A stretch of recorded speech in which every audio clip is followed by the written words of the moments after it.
జగిత్యాల పట్టణంలోని గోవిందపల్లిలో శుక్రవారం అర్ధరాత్రి ఓ ఇంట్లో చోరీ జరిగింది.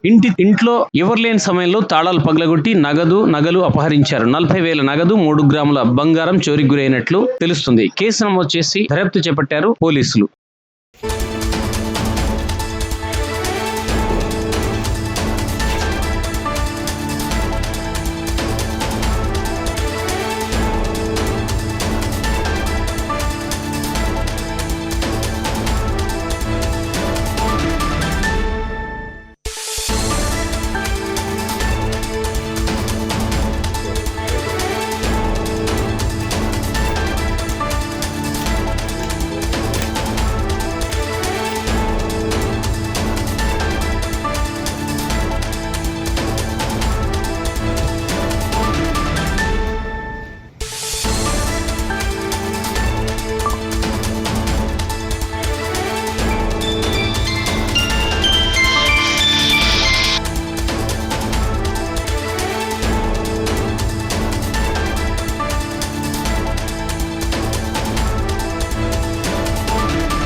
నిన్న రాత్రి మేము 6 గంటల తర్వాత ఊరికి వెళ్ళినాం.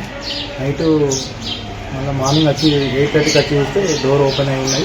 మొత్తము బ్యూరో ఓపెన్ చేసి అంతా చిందరవందరై ఉంది. లోపల కొద్దిగా నగదు 40,000 రూపాయల అమౌంట్, 3 గ్రాముల చిల్లర గోల్డ్ తీసేది. ప్లస్ ఇల్లు మొత్తం చిందరవందర అయిపోయింది. ఆ కిచెన్లోకి వెళ్ళే సామాన్ తీసుకొని పేనము, రాడు అవన్నీ తీసేది, కత్తులు అవన్నీ తీసి అలా పెట్టేసేది. తీసుకొని అదంతా సామాన్ తీసి బ్యూరో బ్రేకప్ చేసి డబ్బులు మొత్తం తీసేది. మొత్తం డోర్ ఓపెన్ చేసి డోర్ బ్రేకప్ అయింది.